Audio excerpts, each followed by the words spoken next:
Vlogoween episode 1, welcome friends, and today I thought what better way to start Vlogoween off than with a fall haul, y'all, from Trader Joe's. I got some of my basics and some fall fun stuff I wanted to share with you. The usual gnocchis for me.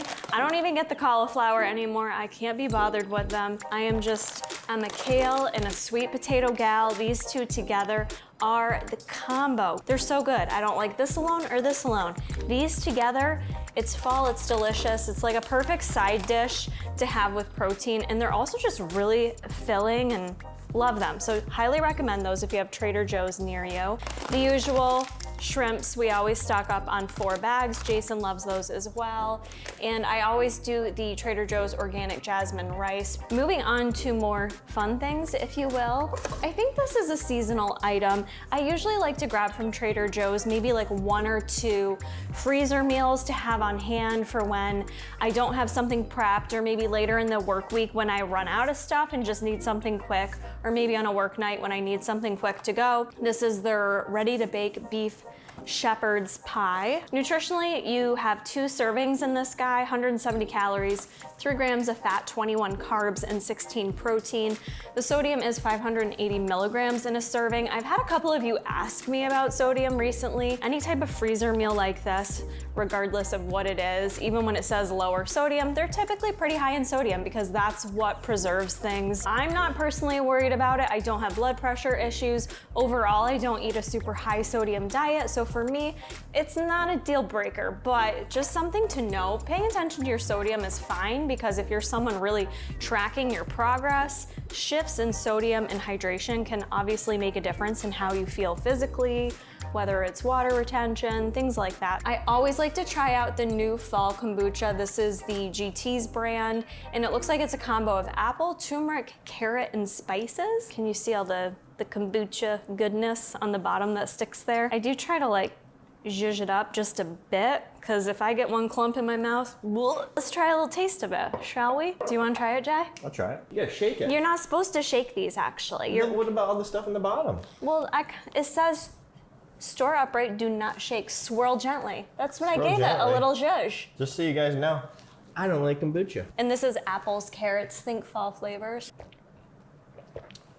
Also, kombucha is heavily like carbonated type fizziness. So be prepared. I love it. That one's not too bad. It's fall in your mouth, literally. Really I could not drink strong, a whole one. Right? Yeah, it's real strong. But it ain't bad. It's not bad. So this is one bottle kombucha, 16 carbs. It is coming from, there's black tea in here, green tea, pink lady apple, fresh turmeric juice, fresh pressed carrot juice, cider spices.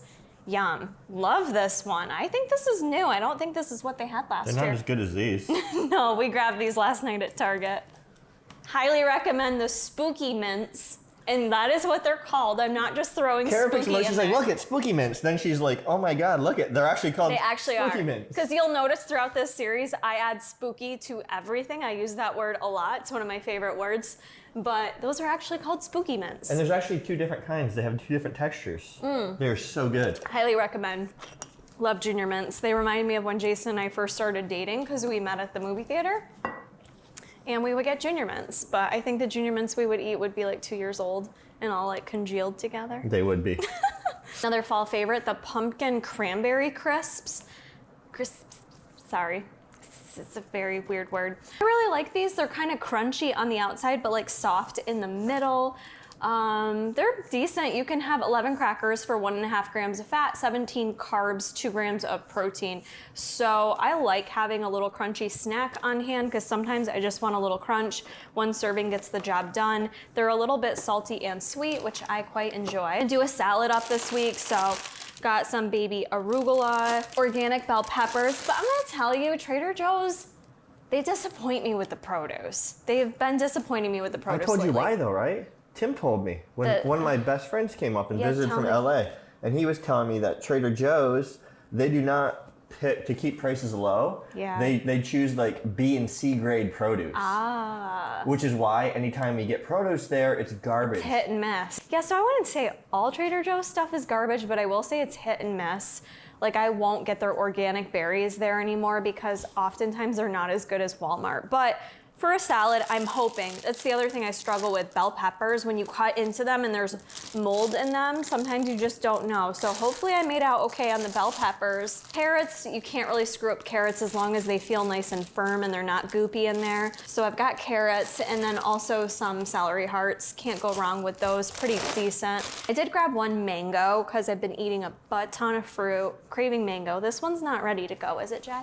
It's a little hard. No, that's a couple days. I was trying to check and none of them were ready to go. You wanted a little bit softer. Pomegranate seeds are something I love this time of year. We haven't had these in a while. And I grabbed a couple Bartlett pears. One of them got ripped open in the bag, so I'll be eating that today, but I love organic Bartlett pears. And then grapefruit. It's so funny. Grapefruit's available all year long, but fall tends to be the time of year when I eat grapefruit. So do you guys like grapefruit or not? I feel like people either you love it or hate it. There's no in between. Hate it. Jay hates it. Love it. Reminds me of my grandma. I got my own little grapefruit spoon. Love it. So that'll be it for my salad. I did grab, this was like an impulse grab, if you will, but I got this pumpkin Alfredo sauce. I've never seen this before. I think this might be new this year. Looks like it's got some cheese in it. It is a little heftier of a sauce. A serving of this is 6 fat, 8 carbs, 1 protein. Not a deal breaker. I thought this would be fun to try out. I also did grab some of their organic brown rice and quinoa fusilli pasta. This is gluten-free. I do like brown rice pasta, more from a texture standpoint versus like, I don't try to eat gluten-free, but I do like the texture of a brown rice pasta. It's like a little bit firmer, so I might try that with the sauce. Grab some of their vegan caramelized onion dip. This is in every TJ's haul I do because it's my favorite. It is dairy-free. You'd have no idea, but if you're dairy-free, great grab for you. It literally tastes good with everything. A lot of people ask how I use it. I'll just take like a honker of it, either with these guys or with my protein as like a little spread on top of chicken or with your vegetables and just mix it up. So good. Oh, I also grabbed some fat-free feta cheese just to throw into my salad. I don't do a ton of fat-free stuff, but I actually don't mind fat-free feta cheese, and then it kind of allows me to eat more fat in other areas of my diet. Grabbed their Greek non-fat yogurt. They are Greek non-fat pumpkin yogurts, excuse me. These are 20 carbs, 12 grams of protein, 0 fat. Love all the pumpkin yogurts this time of year. I do enjoy Trader Joe's pumpkin bagels, so I had to get these. These are 49 carbs, 2 fiber, 8 grams of protein. So I might do up some bagel sandwiches this week. So I did get the pumpkin bagels. They do have pumpkin cream cheese too, but I didn't want that. I'm more of like a bagel sandwich kind of gal. So I'm gonna do a pumpkin bagel. I've got eggs in the fridge already. The light Havarti cheese. And then I did grab some of this uncured sliced bacon. So that'll make some rather delicious little breakfast sandwiches, which again, just scream fall to me. Love that. And then I did grab some of their lean ground beef because Jay and I have some squash. We've got spaghetti squash and delicata, so I might do up some ground beef to mix in with the squash. And then I always grab these to have on hand because I love dark chocolate and I will always want and savor something sweet in my day. So instead of being like, I'm not gonna buy anything sweet and sweets are off limits, I always have something sweet on hand. And these extra dark chocolate wedges are delightful. 2 pieces are 60 calories, 6 fat. You do get 6 carbohydrates, 2 of which coming from dietary fiber, and 1 gram of protein. So sometimes I'll have 1 or even 2 servings and I just let them melt in my mouth and I'm just, maybe that's more details than you need, but they're so delicious. I really love those. I just find that these are great to have on hand. So set yourself up for success if you have a sweet tooth like myself. But this is the haul, y'all. I don't think they had everything pumpkin out yet at my TJ's because I usually get the butternut squash mac and cheese. I love that, so good. But I couldn't find it. So either they were all out or maybe they don't have all their pumpkin stuff yet, but they had quite a bit more pumpkin stuff. I don't always do all of that, like their pumpkin oatmeal, things like that. I'm kind of like, meh, it's not really that special to me, but let me know if there's something special and seasonal this time of year that's your favorite pumpkin flavored food or item. Let me know what it is, what you can't live without, because I'm all about trying all the pumpkin things. We are at Green Lake State Park, my favorite, and I'm about to do my longer run, if you will, for the week. So I have 6 miles on the schedule, and if you guys are curious for my training plan, I'm actually following Hal Higdon. I always followed his plans for like marathon training. He has one for a 15K, so that's loosely what I'm following by doing 2 kind of shorter runs during the week and then 1 long run on the weekend. So we're gonna get to it. It's a perfect day for it. We are dead. I completed my longest run to date. That was 7 miles. And my average pace, 10.5 minutes. That's actually really good for me. That's a huge improvement for you, isn't it? That's a huge improvement. My weekday, like shorter runs, I've been around like an 11 to a 12-minute mile. So part of my goal with my running is focusing on if I can kind of push a little harder, improve my pace, as well as my distance as we progress towards my end goal, the 10-mile race at the end of October. So I'm pretty pumped, and I have to give a quick shout out to Jason and Bruce Wayne because they were so sweet to come here today. And Jay's like, I'll just take the dog and hang out while you run. And honestly, sometimes having that support, knowing someone's there, also knowing someone's waiting for you, pushed me a little bit harder. My mouth is so dry, I need fluids. Yeah, you do. Oh, sick. I thought you might need some water. Whew, so that was nice. I grabbed it. A little Justin Bieber, Mariah Carey fueled the end of the run. And actually, I texted Jason. I was like, just so you know, slowing down, boo. And guess what? That was my fastest mile, was like the last 1.5 miles. Right. I pushed even harder, so that was kind of cool. Spooky baking time. Woo! Do you want to explain these guys? Why you're all wrapped up? If you're wondering why I'm all wrapped up, it's the 2-year anniversary of when I broke my shoulder. So Jason and I just did a video for his channel over at Jason Corey. Go check that out. It won't be up yet. It won't be up yet, but you guys can go check out his channel. Make sure you are subscribed there, because Jason invites me on a lot, and we do some fun videos over there that I think you'll enjoy. So I like having, my favorite videos are his videos with you. I know, I'm always so happy when his videos with me do well, because Jason's audience is like, you guys are a tough crew sometimes, you know what I'm saying? We're 50-50 male, female. Right on. So yeah, go check out that video if you want to hear me rehash what happened that day. Now time for spooky baking. Have you ever had a Milano cookie? I've had a Milano cookie. Do you like them? I think so. Do you want to try it? There's a half, so we can't use that. I guess. Oh, I haven't had a Milano cookie actually. I'm too tall. They're good, right? I'm too tall from over here. I like it. Good. Good, good, good. So we are making some spooky ghosts. Am I in this? If you want, you don't have to. I'll move it up a little bit in case I am. So there's a couple ways you can do baking and easy treats, but I wanted to do the real quick and easy convenient way, which maybe costs some more money. But literally 3 ingredient cookies snazzed up for Halloween. Milano cookies they have tons of different flavors of Milano, but I just went with the standard milk chocolate, so I've got a big bowl of them right here. I heated double boiler method some white vanilla Ghirardelli chocolate, and I did add a little coconut oil just to help thin it out, because sometimes chocolate is like really thick. We don't want it too thick, we want it nice and thin. So what we're gonna do, never done this before, found the recipe online. Hopefully it doesn't melt the inside of the chocolate on here, but we're gonna dunk it in there. That was aggressive. That was slightly aggressive, but holy, I don't want all the chocolate on one cookie. You're gonna waste all the chocolate. You're gonna run out of chocolate. We're gonna put it on some parchment paper. Everything's aggressive when it comes to me. All right, a little bit messy. Just like last video we're talking about, your coordination. Not so good. Not my strong suit.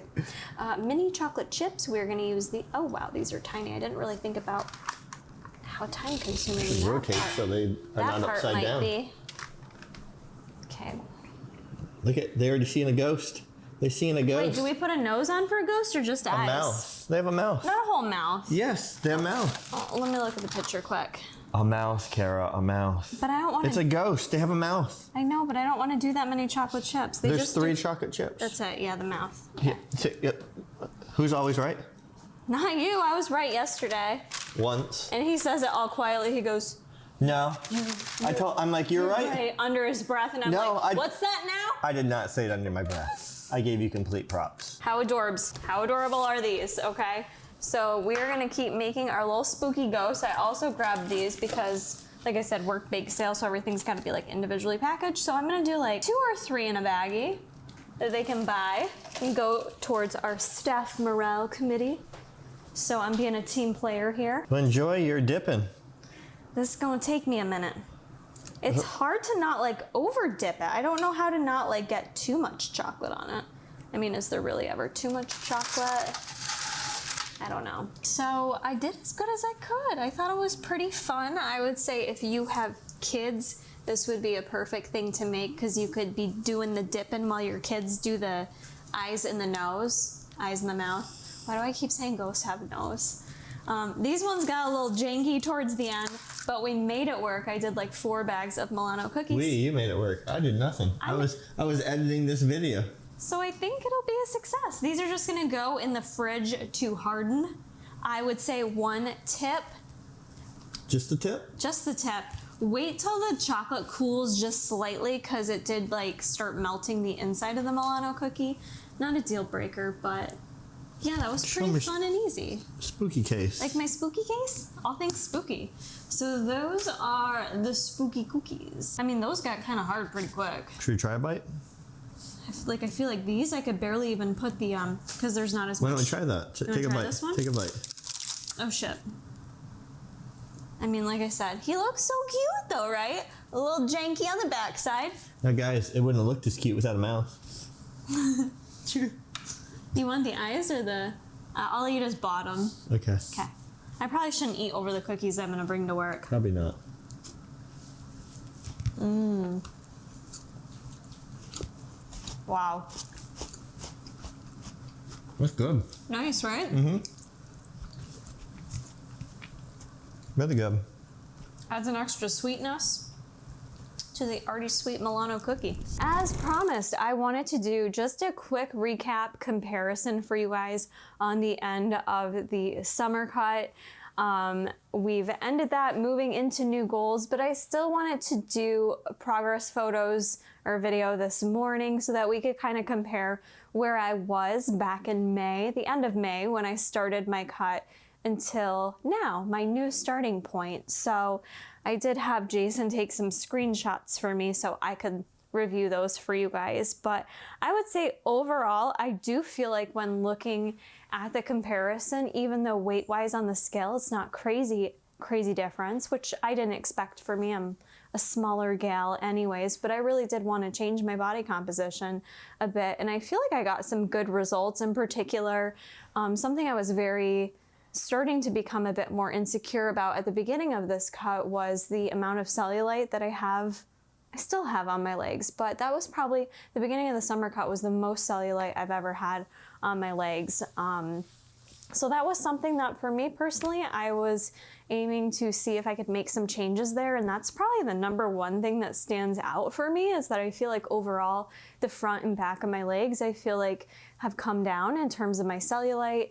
And then I do feel, I think I tend to lose fat very like evenly distributed. Like, you know how some people it's just really noticeable either in their stomach or their legs or their arms. And I feel like overall, I just kind of lose it a little bit everywhere, which isn't a bad thing. I'm not complaining, but I don't feel like one spot drastically looks different to me. I just feel like overall, stomach, legs, arms, things look a little bit leaner, which is rather cool because quite honestly, I wasn't sure if I was going to see any changes just because, as I mentioned in my last video, if you're not sure what I'm talking about, head on over to Why I'm Ending the Summer Cut series video and check that out. I go into a bit more detail, but I just really was kind of done for the most part, so I wasn't really as purposeful or on track. So with Vlogoween and this series, I'm so excited, and I've kind of already been implementing my own goals for 2 weeks now. And I have to say, I know you guys have followed me and maybe seen different journeys I've done. Maybe you followed more than just my summer cut, but this one feels different to me. I'm very excited and remaining very excited about my current goals. And I don't feel like I explained this as well in the last video. So here's the difference for me with shifting more, not focusing on the end goal being weight loss or really differences in my body, although I will kind of share if my body changes in any way throughout these new goals of mine. But the difference for me is more so like the end goal is completing the race, and completing the race and feeling good completing the race. So those are two very not easy goals. They are not easy goals, but they are very tangible goals. They're very easy to measure. You either do the race or you don't. You either feel good while you do it or you don't. They're very simple, attainable goals. Not simple to obtain, but they are easy to measure is what I mean by simple. Okay, so I just feel very much like back in my own element, like kind of focusing more on being an athlete and improving my endurance is just something so motivating to me. And no, it's not going to be motivating every day. I'm not always going to have motivation to go out and do my run or motivation to go and strength train, but I just feel like this path it's the path for me. Like sometimes you just know. And like I said, I could change my mind 5 weeks from now, but I don't think so. I'm setting myself up to do this at least through the end of October. That is when the race is. So I'm kind of on a tighter time frame here in terms of really boosting my cardiovascular system, but I still think changes can be made. And I already feel like I've seen some changes with my runs and just overall how my body feels when I'm running. Like the first week I felt a bit sluggish, like my gait didn't feel natural because I wasn't running consistently. And now I feel like my gait, I'm getting that down where my form with my arms, with my legs, how my feet are hitting the ground, all of that is kind of coming together and feeling more normal and natural, which allows me to be able to kind of dig into the suck a bit more. And can I push a little bit harder now that all these things are kind of in the right spot? So I'm going to be focusing on my body. Number one, my body feeling good at all times. This is about longevity for me in terms of my body. I keep trying to compare myself back to when I was a runner, which for me is like 10 years ago. So I was in my 20s still then. And it's not to say you can't compare. It's always best to compare to yourself if you're going to compare it all, right? But I also want to be realistic with the fact that I'm not 27 years old anymore. So I want to be realistic about this. And I also don't have 10 years of recent running under my belt like I once did, where like I think back to where I literally was not running at all, but I was in such shape. Like I was just doing so much cardio, like just my fitness level was through the roof. This was when I was like starting to compete and stuff too, but I was untrained and I ran out and I went out and I signed up and I ran the Syracuse Marathon with no training. It was just, and I felt pretty good doing the whole thing, I gotta say. I'm not there anymore. So I had a level of ego with my running for a while there because I had 10 plus marathons under my belt. I did the Boston Marathon. I did a handful of like half marathons, things like that. I was never the winner of any of these races, okay? I just, you know, I always focused on, did I finish the race? How were my goals? And that's what I like about running is like, you set yourself up for success with your goals. You can set yourself up to fail too, but it's real easy to set yourself up for success. And I like that. It feels very rewarding at the end of it. There's quite nothing like crossing the finish line of a race to me. Like bodybuilding just never felt like that, being out there on stage. Not that I didn't enjoy bodybuilding, but it's just not the same end result. You kind of left sometimes feeling like shit about yourself, right?